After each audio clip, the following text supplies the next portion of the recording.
நேயர்களே, கல்லூரி வாசல் நிகழ்ச்சிக்கு உங்களை வரவேற்பது காயத்ரி. +2 முடித்த மாணவர்கள் அடுத்து என்னென்ன துறையை தேர்ந்தெடுத்து படிக்கலாம், எந்தெந்த கல்லூரியில் சேரலாம், மேலும் அவர்களுடைய திறமையை வளர்த்துக் கொள்வதற்கான வழிமுறைகள் என்னென்ன என்பதைதான் கல்லூரி வாசல் நிகழ்ச்சியின் வாயிலாக நாம் தினந்தோறும் பார்த்து வருகிறோம். அந்த வகையில் இன்றைய கல்லூரி வாசல் நிகழ்ச்சியில் கட்டிடக்கலை சார்ந்த படிப்புகள் குறித்துதான் நாம் பார்க்க போகிறோம். கட்டிடக்கலை சார்ந்த படிப்புகள் குறித்து பல்வேறு கருத்துக்களை நம்முடன் பகிர்ந்து கொள்வதற்காக நம்மோடு இணைகிறார் திரு ராஜராஜன் அவர்கள். நேயர்கள் தங்களது சந்தேகங்களை கேட்டு விளக்கங்களை பெறலாம். சார் வணக்கம். வணக்கம்.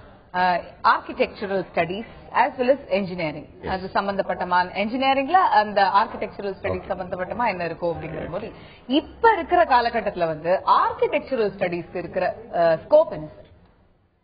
சிவில் இன்ஜினியரிங் ஒரு கோர் பிரான்ச் இல்லையா? ஆர்கிடெக்சர் ஸ்பெசிபிக்கா கட்டிடக்கலைன்னு சொல்றோம். இந்த கட்டிடக்கலைங்கிறது அந்த கட்டடங்கள் கட்டினத்துக்கு அப்புறம் அது உள்ள உள்கட்டமைப்பு, அதனுடைய அமைப்புகள், அது ரொம்ப கொஞ்சம் கல்ச்சுரலா அழகா நம்ம வசதிக்கு தகுந்த மாதிரி மாற்றுறது, இதெல்லாம் உள்ளடங்கின ஒரு விஷயமா இருக்குது. இது இப்ப உண்மையாவே நம்ம ஒரு சிறப்பாக ஒரு வாழ்க்கை அமைக்கும் போது பலவிதமான கலைகளை பார்க்கிறோம். நம்ம இருக்கக்கூடிய இடங்கள், அலுவலகங்கள்லாம் ஒரு கலை நயத்தோடு இருக்க விரும்புறோம். அது வசதியும் கூட இல்லையா? அதனால ஒரு முக்கியத்துவம் பெறக்கூடிய துறையாக இது அமைகிறது. இப்ப லைஃப் ஸ்டைல் மாற மாற இந்த மாதிரியான கோர்சஸ்க்கான இம்பார்ட்டன்ஸ், சின்ன இடத்துல மிக வசதியான கட்டிடங்கள் கட்டுறது, இப்படி தேவை இருக்கு இல்லையா? சிக்னிபிகன்ஸ் ரொம்ப அதிகமாயிடுச்சு இந்த மாதிரியான கோர்சஸ்க்கு அப்படின்னு சொல்லி. நிச்சயமா இப்ப இன்ஜினியரிங்க்கு கூட நம்மளுக்கு என்ட்ரன்ஸ் எக்ஸாமினேஷன் கிடையாது, பட் ஆர்கிடெக்சரல் கோர்சஸ்க்கு என்ட்ரன்ஸ். மிக அருமையான இந்த என்ட்ரன்ஸ் எக்ஸாம்க்கு ஸ்டூடெண்ட்ஸ் எப்படி ப்ரிப்பேர் பண்ணணும், என்ன வெயிட்டேஜ்? முதல்ல அந்த என்ட்ரன்ஸ் எக்ஸாம் பத்தி நான் சொல்லிடுறேன். அது நிச்சயமா நான் சொல்லணும். இந்த எக்ஸாமுக்கு பேரு national aptitude test in architecture, நாட்டான்னு சொல்லுவாங்க. தமிழ்நாடை பொறுத்த வரைக்கும் தமிழ்நாட்டில் எந்த இன்ஜினியரிங் கோர்ஸ்க்கும் அண்ணா பல்கலைக்கழகத்தில் கீழே உள்ள கல்லூரிகளுக்கு நுழைவுத் தேர்வு இல்லை. கட் ஆஃப் மார்க்கை பேஸ் பண்ணிங்கிறது நிச்சயமா எல்லாருக்கும் தெரிந்த ஒரு செய்தி. ஆனா இங்க இந்த பர்டிகுலர் எக்ஸாம், அதாவது ஆர்கிடெக்சர் பிஆர் சேரணும்னு சொன்னா இந்தியாவில் எந்த கல்லூரியா இருந்தாலும், அது தனியார் கல்லூரி இருந்தாலும் சரி, அரசு கல்லூரி இருந்தாலும் சரி, அண்ணா பல்கலை தமிழ்நாட்டில் அத்துணை கல்லூரிகளுக்கும் கண்டிப்பாக நேட்டா இந்த தேர்வை எழுதியாகும். இந்த நேட்டா தேர்வை எழுதி அதனுடைய மினிமம் எலிஜிபிலிட்டி அல்லது அதனுடைய cut off 12th மார்க்கையும் NATO மார்க்கையும் base பண்ண கட் ஆஃப் பேஸ் பண்ணி தான் அந்த அட்மிஷன் கொடுக்க முடியுங்கிறது நம்ம சொல்லணும். இன்னும் மிக குறிப்பா சொல்லணும், இதுக்கு இன்னும் டேட் 21 ஆகஸ்ட் வரைக்கும் அப்ளை பண்ணலாம். இந்த தேர்வு எத்தனை முறை வரை எழுதலாம், ஆகஸ்ட் வரைக்கும் அந்த பீரியடுக்குள்ள எத்தனை முறை வேணாலும் எழுதலாம். நிச்சயமாக இன்னும் நிறைய விஷயங்கள் நம்ம பகிர்ந்துக்கலாம் சார். ஒரு நேயர் இணைப்பில் காத்திருக்கிறார், சென்னையிலிருந்து கார்த்திக் காத்திருக்கிறார், அவரிடம் பேசலாம். கார்த்திக் வணக்கம். கார்த்திக், உங்களோட கேள்வி என்ன சொல்லுங்க? தகவல் துண்டிக்கப்பட்டிருக்கிறது சார். இப்ப நீங்க சொல்லிட்டு இருந்தீங்க எவ்வளவு டைம் வேணாலும் நம்ம அப்ளை பண்ணலாம் இந்த கோர்ஸ்க்கு, இந்த எக்ஸாம்க்கு எழுதலாம் அப்படிங்கிற மாதிரி. மத்த கோர்சஸ்க்கு இப்ப என்ட்ரன்ஸ் எக்ஸாமினேஷன் இல்ல அப்படிங்கும் போது பிஆர் மட்டும் எக்ஸாம் வைக்கிறதுக்கு ஏதாவது ஸ்பெசிபிக் ரீசன்? நிச்சயமா இருக்கு. இது எல்லாரும் படிக்கக்கூடிய ஒரு கோர்ஸ் அமையாது இல்லையா? அதாவது அந்த நுணுக்கம் இருக்கணும், அந்த ஆர்வம் இருக்கணும், எஸ்பெஷலி டிராயிங் சென்ஸ், கிரியேட்டிவிட்டி. இன்ஜினியரிங்ல தேவையாச்சு. அது மிக நல்ல அற்புதமான கேள்வி. அது எப்படி சொல்லணும்னாக்கா, இந்த நோக்கத்தை நோக்கி இருக்கிறவங்க அந்த கலையை இயல்பா வளர்த்துக்குவாங்க. எல்லாரும் ஆர்டிஸ்டா இருக்க முடியாது இல்லையா? ஆர்டிஸ்டா இருக்கணும்னு இன்ஜினியரிங் அவசியம் இல்லையே, ஆனா இதுக்கு அவசியம் இருக்கு. ஏன்னா இந்த டிசைனிங் கிரியேட்டிவா இருக்கணும். அது ஏற்கனவே இருக்கிற ஒன்ன போட முடியாது. அப்ப ஆர்கிடெக்சர் அமையாது. இன்னமும் நம்ம தஞ்சாவூர் பிரகதீஸ்வரர் கோயிலை பத்தி பேசிருக்கோம், அங்க இருக்கிற ஆர்கிடெக்சர் கட்டிடக்கலை நுணுக்கம் தானே. பிரமிட் பத்தி பேசுறோம்னா இந்த பிரமிட் இருக்கக்கூடிய இயற்கை அற்புதங்களை பேசுறோம்னா, பிரகதீஸ்வரர் டெம்பிள் நிழல் விழலன்னு பேசுறோம்னா, அந்த கலை நுணுக்கத்துக்கான ஆக்கப்பூர்வம் மாணவர்கள் இருக்கணும் இல்லையா? அதை கண்டுபிடிக்கலாம் இந்த டெஸ்ட். நிச்சயமா இது ரொம்ப ஒரு இம்பார்ட்டன்டான ஒரு கோர்ஸாவே பார்க்கப்படுது ஆர்கிடெக்சர் கோர்ஸ் அப்படிங்கும் போது. என்ன மாதிரியான விஷயங்கள்லாம் அந்த என்ட்ரன்ஸ் எக்ஸாமினேஷனுக்கு தேவை? அந்த ஸ்டூடெண்ட்ஸ் 10th முடிச்ச உடனே அவங்களுக்கு ஒரு ஆம்பிஷன் இருக்கும், நான் ஒரு ஆர்கிடெக்டா வரணும் அப்படிங்கிற மாதிரி. சோ அப்படி இருக்கிற ஸ்டூடெண்ட்ஸ் என்ன மாதிரியான பிரிப்பரேஷன் என்ட்ரன்ஸ் எக்ஸாமினேஷன்? நல்லா கேட்டீங்க. இந்த 10th சொன்னவனே ஞாபகம் வந்து 10th படிச்ச உடனே கூட இந்த டெஸ்ட் எழுதிடலாம். Eligibility 10th standard passing. ஆனா அந்த எக்ஸாம் அந்த கோர்ஸ்ல சேர்றதுக்கு அவங்க 12th முடிச்சிருக்கணும். ஏன்னா இந்த மார்க், இந்த 200 மார்க்ஸ்ல வாங்கக்கூடிய மார்க் 2 வருஷம் அவங்க யூஸ் பண்ணிக்கலாம், பிக்ஸட் டெபாசிட் மாதிரி. 2 வருஷம் வரைக்கும் அவங்க கிளைம் பண்ணலாம் அந்த சீட்டை. அதனால 10th எழுதிட்டு நிறைய பேர் 12th முடிச்சவங்க சேர்றவங்க இருக்கிறாங்க. இந்த டெஸ்ட்ல என்ன இருக்குன்னு கேட்டீங்க இல்லையா? 2 பேப்பர்ஸ். there are 2 papers. ஒரு paper purely drawing offline, that is paper based test, PBT சொல்லுவோம். பேப்பர்ல பென்சில்ல வரையக்கூடிய டெஸ்ட். அந்த டெஸ்ட்ல 3 டிராயிங் போட வேண்டியிருக்கும். ஸ்கெட்ச் டிராயிங், இந்த மாதிரி ஒரு நிகழ்ச்சியை பார்த்து விஷுவலைசிங் டிராயிங், அன்றாட நிகழ்வுகளை பார்த்து அப்படி இதை கொண்டு வருது. நிச்சயமா அப்போ வந்து ஒரு ஆர்டிஸ்ட் கொண்டு எழுத வச்சிடலாம நீங்க கேட்பீங்க அடுத்த கேள்வி. அப்படி அர்த்தம் இல்ல, ஒரு ஆர்டிஸ்டா இருக்குன்ற அவசியம் கிடையாது. சாரி டு இன்டரப்ட் சார், ஒரு நேயர் காத்திருக்கிறார், பேசலாம், தொடர்ந்து இந்த விஷயம் பேசலாம். தேனியிலிருந்து திலகவதி காத்திருக்கிறார், அவரிடம் பேசலாம். திலகவதி வணக்கம், உங்களோட கேள்வி என்ன சொல்லுங்க. வணக்கம். வணக்கம் திலகவதி, சொல்லுங்க. வணக்கம்மா, சொல்லுங்க. வணக்கம் சார். வணக்கம். பொண்ணு காமர்ஸ்ல ஸ்டாட்டிஸ்டிக்ஸ் படிக்குது சார். காமர்ஸ் அண்ட் ஸ்டாட்டிஸ்டிக்ஸ், பரவாயில்ல, சொல்லுங்க. ஆர்கிடெக்ட் படிக்கலாமா சார்? இல்லங்க, இது இந்த டெஸ்ட் வந்து அந்த காமர்ஸ் ஸ்டூடெண்ட்ஸ்க்கு ஏற்புடையது அல்லங்க. இது இந்த கோர்ஸ்க்கு வர முடியாது. அவங்க போக வேண்டியது ICAA, ACS, CA இந்த மாதிரி course. CPT common profession test எழுதி படிக்க சொல்லுங்க. மன்னார்குடியிலிருந்து ராதாகிருஷ்ணன் இணைகிறார், அவரிடம் பேசலாம். ராதாகிருஷ்ணன் வணக்கம், உங்களோட கேள்வி என்ன சொல்லுங்க. வணக்கம் ராதாகிருஷ்ணன். சொல்லுங்க மிஸ்டர் ராதாகிருஷ்ணன். வணக்கம், சொல்லுங்க, உங்களோட கேள்வி என்ன பகிர்ந்துக்கோங்க. நான் மன்னார்குடியில இருந்து பேசுறேன் மேடம். ஓகே, சொல்லுங்க. ஹலோ, தொடர்ந்து பேசுங்க ராதாகிருஷ்ணன், டிவி பார்க்காதீங்க, தொடர்ந்து பேசுங்க. மேடம் வணக்கம் மேடம். எங்க பொண்ணு இப்ப ஆர்கிடெக்ட் பிரைம் காலேஜ்ல சேர்த்திருக்கோம். சரி, architecture training college. Architect prime college sir, கீழ்வேலூர்ல இருக்குது. சொல்லுங்க, புரிஞ்சுக்கிட்ட சொல்லுங்க. கீழ்வேலூர்ல இருக்கு சார், அதுல சேர்த்திருக்கோம். அந்த இதுல படிச்சா வேல்யூ இருக்கா என்னன்னு தெரியணும். அதாவது இப்ப நீங்க நாட்டா எக்ஸாம் எழுதுறதுக்கான பயிற்சி எடுத்துக்கிட்டு இருக்கீங்க, அதுல ஒன்னும் தவறு இல்ல. இப்ப பரீட்சை எழுத சொல்லுங்க, அதை தேர்ச்சி அடைந்ததுக்கு அப்புறம் உங்க சீட் கிளைம் பண்ணணும். நீங்க சொல்லிட்டு இருந்தீங்க சார், டிராயிங் டெஸ்ட் பத்தி சொல்லிக்கிட்டு இருந்தேன்.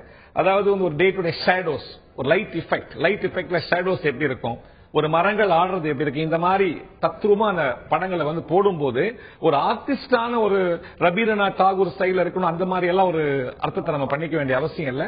இயல்பா அவங்களுக்கு அந்த ஆர்வம் இருக்கா, அதை தான் பாக்குறாங்க. இயல்பான அந்த ஆர்வம் இருக்கணும், at the same time creativity skill இருக்கணும். கரெக்டா சொன்னீங்க. அடுத்ததுதான் அந்த அஸ்தெட்டிக்ஸ் டெஸ்ட் சொன்னேன். அது வந்து கம்ப்யூட்டர் பேஸ்ட் டெஸ்ட். அதுல இருக்கக்கூடிய இது வந்து பர்ஸ்பெக்டிவ் டிராயிங், அந்த மாதிரி கோடிங், இந்த மாதிரி ஸ்ட்ரக்சர் 2D ஃபிகரை வந்து 3D மாத்துறது. இது வந்து டிராயிங் சம்பந்தப்பட்ட இதுல வந்து கான்சென்ட்ரேட் பண்ண வேண்டியது. Paper drawing, purely drawing. Second paper computer based test. நம்ம அத பத்தி பேசலாம். ஒரு நேயர் காத்திருக்கிறார், சேலத்திலிருந்து சேனாதிபதி காத்திருக்கிறார், அவரிடம் பேசலாம். சேனாதிபதி வணக்கம், உங்களுடைய கேள்வி என்ன சொல்லுங்க. மேடம், என்னுடைய சன் வந்து 7th படிச்சு 8th போறாங்க. சொல்லுங்க.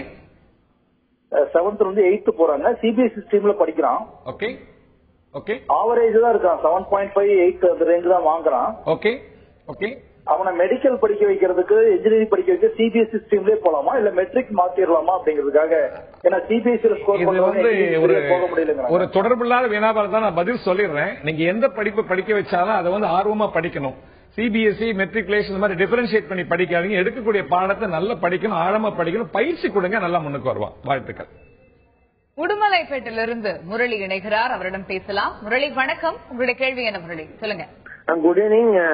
நான் வந்து இப்போ 12th முடிச்சிருக்கேன். சரி, நான் அப்ளை பண்ணிருந்தேன்.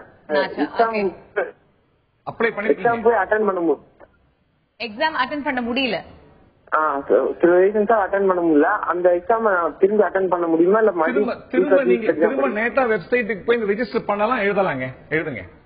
மறுபடியும் ஃபீஸ் கட்டணுமா இல்ல? கண்டிப்பா கட்டணும், கண்டிப்பா கட்டணுங்க. 1250 ரூபாய் கட்டணும் நீங்க. வணக்கம் ரகு, உங்களோட கேள்வி என்ன சொல்லுங்க. ஹலோ, நான் திருநெல்வேலியில இருந்து கால் பண்றேன். சொல்லுங்க ரகு. இப்போ வந்து நான் JEE என்ட்ரன்ஸ் எக்ஸாம் எழுதிருக்கேன், paper 2. JEE okay. JEE advance எழுதிருக்கீங்க இல்லையா? இல்ல சார், மெயின் தான் எழுதிருக்கேன்.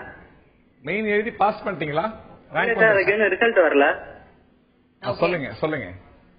பேப்பர் 2 எழுதிருக்கேன். அதுல வந்து 390க்கு 300 வரும்னு எதிர்பார்க்கறேன். அதாவது உங்க ஆர்கிடெக்சர் எக்ஸாம் JEE மெயின்ல வந்து இந்த ரிசல்ட் வரலன்னு சொல்றீங்க, அப்படிதானே? ஆமா சார், இந்த ரிசல்ட் வரல. Okay okay okay okay okay. இப்போ வந்து நான் நாட்டை எழுதினாதான் உள்ள போக முடியுமா இல்ல இந்த மார்க் வச்சே உள்ள போலாமா? நல்ல அருமையான கொஸ்டின் மிஸ்டர் ரகு. இப்ப நீங்க வந்து ஆல் இந்தியா பேசிஸ்ல JEE மெயின் IIT பேஸ் பண்ணி, IIT NIT பேஸ் பண்ணி ஆர்கிடெக்சர் எழுதிருக்கீங்க, மகிழ்ச்சி. நீங்க ஒரு சேஃப்டி பாதுகாப்புக்காக இந்த நேட்டாவும் எழுதுங்க. கவுன்சில் ஆஃப் ஆர்கிடெக்சர் நடத்தக்கூடிய தமிழ்நாட்டில் இருக்கக்கூடிய ஃபார்மை வாங்கி அந்த நேட்டா எக்ஸாம் கண்டிப்பா எழுதுங்க, அது உங்களுக்கு சேஃப்டியா இருக்கும். கோவையிலிருந்து கவிதா இணைகிறார், அவரிடம் பேசலாம். கவிதா வணக்கம். கவிதா, உங்களோட கேள்வி என்ன சொல்லுங்க. எங்க பையங்க +2 முடிச்சிருக்காங்க, BRS எடுக்கலான்னு இருக்காங்க. சரி சரிங்க. அது எப்படிங்க, அது நல்ல ஆப்பர்ச்சுனிட்டிங்களா, அது கவர்மெண்ட் ஜாப் கிடைக்கிற இது இருக்குங்களா, எப்படி படிப்பு வந்து 5 வருஷங்கிறாங்க, அது எவ்வளவு கஷ்டங்களா என்னன்னு எனக்கு ஒரு குழப்பதா இருக்கு, நீங்க சொல்லணும். பிஆர் படிக்கணும் உங்க பையனுக்கு அந்த ஆர்வம் இருக்கான்னு முதல்ல கண்டுபிடிங்க. இந்த கிரியேட்டிவிட்டி இப்ப இது வரைக்கும் நாங்க பேசிட்டு இருந்த மாதிரி இந்த ஆக்கப்பூர்வ சிந்தனையும் அந்த அதுல இருக்கக்கூடிய ஆர்வம் இருக்கணும் முக்கியமா. அப்படிப்பட்டவங்க அதை படிக்க முடியும். அப்படி படிக்கிறதுல உடனே நேட்டா, அதாவது கவுன்சில் ஆஃப் ஆர்கிடெக்சர் அதுக்கு அப்ளை பண்ணுங்க. வெப்சைட் போய் நேட்டா வெப்சைட் போய் அதை அப்ளை பண்ணி அதுக்கான பயிற்சி எடுத்துக்காங்க. ஆகஸ்ட் வரைக்கும் டைம் இருக்கு. கண்டிப்பா முயற்சி செய்யலாம். நல்ல ஸ்கோப் இருக்கு, நல்ல துறை அது. சரி, இப்ப பேப்பர் 2 பத்தி எக்ஸ்பிளைன் பண்ணுங்க சார். பேப்பர்ல பர்ஸ்பெக்டிவ் டிராயிங் சொன்னேன். 2 பரிமாணம் 2 டைமென்ஷன் ஃபிகரை 3 டைமென்ஷன் ஃபிகரா மாத்துறது, ரிவர்ஸ் வைஸ் வர்ஸா மாத்துறது, அதை பத்தி சொன்னேன். அதே மாதிரி விஷுவல் திங்ஸ், அதாவது ஒரு இயற்கையான ஒரு காட்சியை பார்த்து அந்த கலரிங், அதுக்கு வந்து என்ன இயற்கை காட்சி அப்படி தத்ரூபமா கொண்டு வர பத்தியான பயிற்சிகள் இருக்கணும். ஸ்கேல் அண்ட் ப்ரொபோர்ஷன், அதாவது இப்போ இந்த இப்படி ஒரு கேள்வி கேட்பாங்க, நீங்க வந்து ஒரு ஜாமெட்ரி பாக்ஸ்க்குள்ள அந்த சைஸ் பையனா மாறிட்டீங்க, அதுக்குள்ள போயிட்டு ஜாமெட்ரி பாக்ஸ் உட்கார்ந்துட்டு அந்த சைஸ்க்கு வந்து ஜாமெட்ரி பாக்ஸ் உள்ள பார்த்தா எப்படி இருக்கும்னு ஒரு படம் போடுங்க. இந்த மாதிரி இங்க இருந்து ஒரு காட்சியை பார்க்கும்போது அந்த ஸ்கேல் அண்ட் ப்ரொபோர்ஷன் டைமென்ஷன் அப்படியே கொண்டு வர முடியுமான்னு கேட்பாங்க. கிரியேட்டிவிட்டி ஸ்கில் இது பார்ப்பாங்க. அடுத்தது வந்து இந்த நம்ம சாதாரணமா இந்த ரீசனிங் டெஸ்ட் எழுதும் போது what is the 4th figure, 4 ஃபிகரை கொடுத்துட்டு அந்த ரீசனிங் கொடுக்கிறது, கோடிங், டீகோடிங், கொஞ்சம் மேத்தமேட்டிக்ஸ் ப்ராப்ளம்ஸ், ஆர்கிடெக்சர் பேஸ் பண்ண ஜெனரல் நாலேஜ், ஆர்கிடெக்சர் கட்டிடக்கலை தொடர்ந்து நிறைய பொது அறிவு கேள்விகள் இருக்கு இல்லீங்களா, எங்கெல்லாம் பிரதான கலைகள் இருக்கு. இது வந்து ஈஸியா நம்மளால எழுத முடியாது இந்த எக்ஸாம். ஆர்கிடெக்சர் பத்தி கொஞ்சம் விஷயம் தெரிஞ்சிருந்தா பயிற்சி எடுத்துக்கணும், நிச்சயமா அதை படிக்கணும். துறை தனியா கிராஷ் கோர்சஸ் இருக்கு, கண்டிப்பா இருக்கு, நிறைய கோர்ஸ் கொடுத்துட்டு இருக்கோம். கண்டிப்பா அந்த மாதிரி பயிற்சி எடுத்தே ஆகணும்.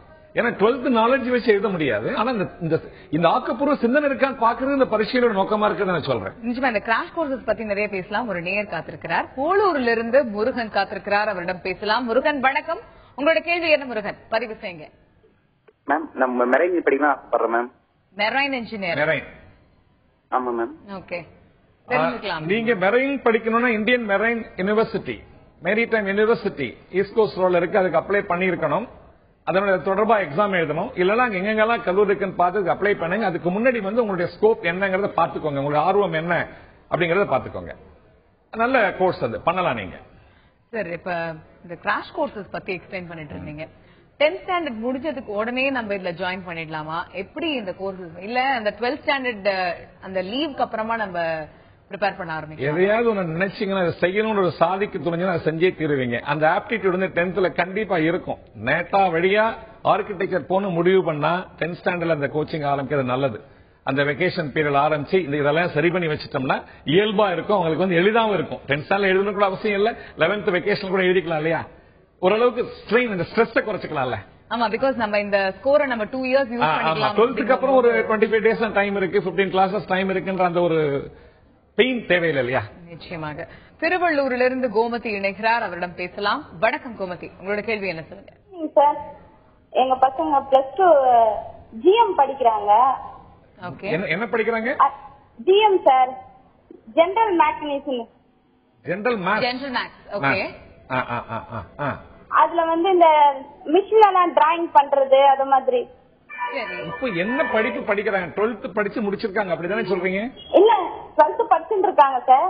படிச்சிட்டு இருக்காங்க. சொல்லுங்க. ஜிஎம் அதான் குரூப் படிக்கிறாங்க. அதுக்கு வந்து ஆர்கிடெக்ட் ஜாயின் பண்ண முடியுமா? கண்டிப்பா இப்போவே பயிற்சி ஆரம்பிச்சுக்கோங்க. அப்பதான் வந்து இந்த மே மாசத்துல வந்து அப்ளை பண்ணிட்டு இந்த காலகட்டம் வரும் இல்லையா உங்களுக்கு, பின்னாடி அடுத்த வருஷம் அப்ளை பண்ணி இந்த எக்ஸாம் எழுதி ஆர்கிடெக்ட் தாராளமா போலாங்க. செல்ஃப் பினான்சிங் காலேஜஸ்லயுமே இப்ப கவர்மெண்ட் கோட்டாங்கிறத விட்டுறலாம், மேனேஜ்மெண்ட் கோட்டா அப்படிங்கும் போது செல்ஃப் பினான்சிங் காலேஜஸ்ல இந்த கோர்சஸ் ஆஃபர் பண்றது how advisable is to எந்த காலேஜுக்கு போனாலும் இந்த எக்ஸாம் எழுதி ஆகணும். இந்த மேனேஜ்மெண்ட் கோட்டால போனாலும் இது எழுதி ஆகணும். அதை வந்து மேண்டேட்டா வச்சிருக்காங்க கவுன்சில் ஆஃப் ஆர்கிடெக்சர்ல. நடுவர் அரசினுடைய ஆர்கிடெக்சர் அந்த அங்கம் வந்து இதை வந்து கிளியரா வந்து ஜட்ஜ்மெண்ட்ல கிளியர் பண்ணி வச்சிருக்காங்க. சோ இந்த டெஸ்ட் எழுதாம போக முடியாது. இப்ப யூசுவலா எந்த கோர்ஸ் ஜாயின் பண்ணாலுமே நம்ம கேக்குற இந்த ஒரு क्वेश्चन தான் சார், எந்த மாதிரியான விஷயங்கள்லாம் வந்து தேவை அந்த காலேஜ்ல? இப்ப இன்ஜினியரிங் கோர்ஸா இருக்கட்டும், எதுவா இருக்கட்டும், இன்ஃப்ராஸ்ட்ரக்சர், ஃபேக்கல்டிஸ் ஒழுங்கா இருக்கணும் அப்படிங்கும்போது, ஆர்கிடெக்சர் கோர்ஸ் அப்படிங்கும்போது இதுக்கும் அதெல்லாம் கண்டிப்பா ஒரு பக்கம் தேவை இருந்தாலும் இதையும் தாண்டி வேற என்னென்ன விஷயங்கள்லாம் வந்து parents as well as students வந்து ஆர்கிடெக்சர் வந்து எல்லாருமே சொல்லி கொடுத்துட முடியாது. கிரியேட்டிவிட்டி உள்ள வந்துருது. எல்லாரும் ஆர்கிடெக்டும் ஆயிடுறது இல்ல.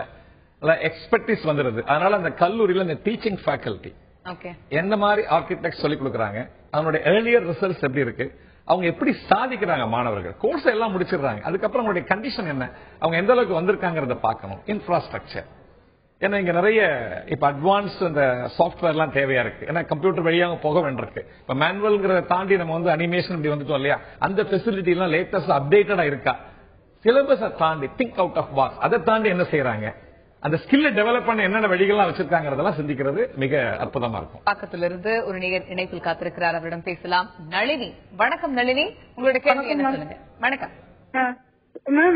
என் பையன் டிப்ளமோ சிவில் படிச்சிருக்கான். Diploma in civil. ஓகே, அவன் வந்து இந்த நாட்டா எழுதலாமான்னு தெரியணும். தெரிஞ்சுக்கலாங்க. கண்டிப்பா எழுதலாம். அந்த ஏஜ் கிரைட்டீரியா பாத்துக்கோங்க. இப்ப 3 இயர்ஸ் முடிஞ்சிருச்சுன்னா திரும்ப நேட்டா எழுதி பிஆர் தாராளமா போலாம், அதுல ஒன்றும் தவறே கிடையாது.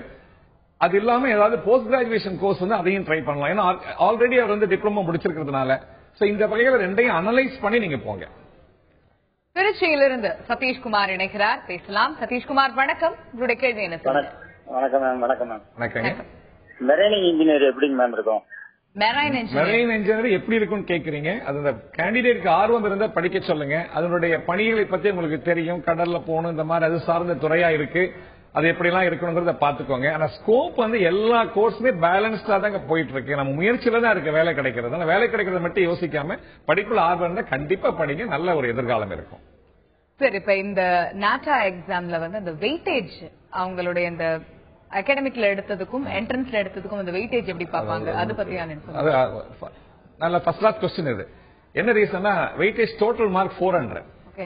400ல இவங்க அந்த 12th செஞ்சிருக்காங்க இல்லையா மார்க், டோட்டல் மார்க்கோட 50% 200 கன்வெர்ட் பண்ணிக்கணும். 1200க்கு 1100 மார்க் வச்சுக்கோங்க. 200க்கு எவ்வளவு கனெக்ட் பண்ணி வச்சுக்கோங்க. அதாவது டோட்டல் என்ன, அது எல்லா சப்ஜெக்ட் இன்க்ளூட் ஆயிடுது. 4th ஆப்ஷன்ல வந்துருது, இங்கிலீஷ் லாங்குவேஜ் எல்லாம் வந்துருது. 200. அப்புறம் இப்ப 2 டெஸ்ட் சொன்னேன். ஒன்னு வந்து டிராயிங் டெஸ்ட், இன்னொன்னு கணினி வழியான டெஸ்ட். இது ரெண்டோட 200 பிளஸ் 200 400க்கு எவ்வளவுங்கிறதா வெயிட்டேஜ். இது வந்து ஸ்டூடெண்ட்ஸ்க்கு இன்னும் கொஞ்சம் ஒரு நல்ல ஒரு விஷயமா கூட நிச்சயமா அந்த டோட்டல் மார்க்ல மற்ற சப்ஜெக்ட் கன்சிடர் ஆகுது இல்லையா, அதனால அது கொஞ்சம் நல்ல விஷயமா பார்க்கப்படுது. சென்னையிலிருந்து ரேகா இணைகிறார், பேசலாம். ரேகா வணக்கம். ரேகா, உங்களுடைய கேள்வி என்ன சொல்லுங்க. 12th முடிச்சிருக்கேன். ஓகே. கெமிக்கல் இன்ஜினியரிங் படிக்கலாமா? Chemical engineering. கெமிக்கல் இன்ஜினியரிங்கம்மா? ஆமா. கெமிக்கல் இன்ஜினியரிங் நல்ல ஸ்கோப் இருக்கு. அது தொடர்பா நிறைய டிஃபரெண்ட் கோர்சஸ், ஹையர் கோர்சஸ் உருவாக்கிட்டு இருக்கு. உங்க ஆர்வத்தை பொறுத்து தான் நீங்க எடுக்கணும். உங்களுடைய ஆர்வம், உங்க மனநிலை, அதை பத்தி எடுக்கணும். கெமிக்கல் இன்ஜினியரிங்ல கெமிஸ்ட்ரி பேஸ்ல உங்களுக்கு ஸ்ட்ராங்கா இருந்தீங்கன்னா கண்டிப்பா எடுக்கலாம். ஒரு நல்ல வழியை கொடுக்கும் உங்களுக்கு. சென்னையிலிருந்து பிரியா இணைகிறார், அவருடன் பேசலாம். பிரியா வணக்கம். பிரியா, உங்களோட கேள்வி என்ன சொல்லுங்க. வணக்கம். வணக்கம். எங்களோட நாட்டா ஸ்கோர் வந்துட்டு 305.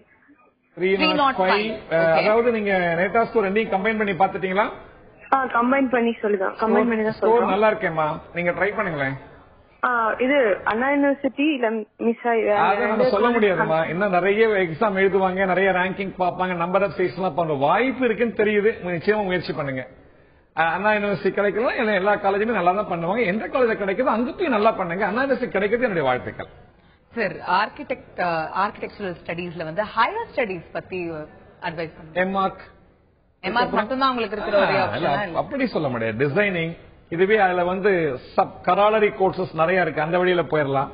பிஆர் வரைக்கும் முடிச்சுட்டு வேற ஏதாவது ஸ்பெசிபிக்கா எடுத்துட்டு போவாங்க. ஏன் ஸ்கல்ப்சர் பக்கம் போலாமே, சிற்பக்கலை பக்கம் போறதுக்கு வாய்ப்பு இருக்கு. அதுல வந்து கம்ப்யூட்டர் பேஸ்ட் வந்து நிறைய சாப்ட்வேர்ல டெவலப் ஆயிட்டு இருக்கு. அது மாதிரி பேரலைஸ் பண்ணி அப்படி போயிடுவாங்க. டெக்னிக்கல் இன்டீரியர் டெக்கரேஷன் பக்கம் போறதுக்கு வாய்ப்பு இருக்கு. சோ அது வந்து அவங்களுடைய அந்த கட்ட வளர்ச்சியை பொறுத்து இருக்கு. பிஆர் படிச்சு முடிச்ச ஸ்டூடெண்ட்ஸ்க்கு ஹையர் ஸ்டடீஸ்ல நிறைய வாய்ப்புகள் இருக்கு, அவங்க சூஸ் பண்ணிக்கணும். நிச்சயமா சார். இன்னைக்கு வந்து கட்டிடக்கலை சார்ந்த படிப்புகள் குறித்து நிறைய விஷயங்கள் சொல்லிருந்தீங்க. பிஆர் படிச்சவங்களுக்கு மேல் படிப்புல என்னென்ன இருக்கு, என்ன காலேஜ் சூஸ் பண்ணணும், நிறைய விஷயங்கள். முக்கியமா அந்த நாட்டா எக்ஸாம் பத்தி நிறைய விஷயங்கள் சொல்லிருந்தீங்க. நேயர்களுக்கு ரொம்பவே உபயோகமா இருந்திருக்கும் நம்புறோம். Thank you so much sir. வணக்கம் நேயர்களே, இத்துடன் இன்றைய கல்லூரி வாசல் நிகழ்ச்சி நிறைவு பெறுகிறது. அடுத்து வருவது தந்தி செய்திகள். தொடர்ந்து இணைந்திருங்கள் தந்தி தொலைக்காட்சியில்.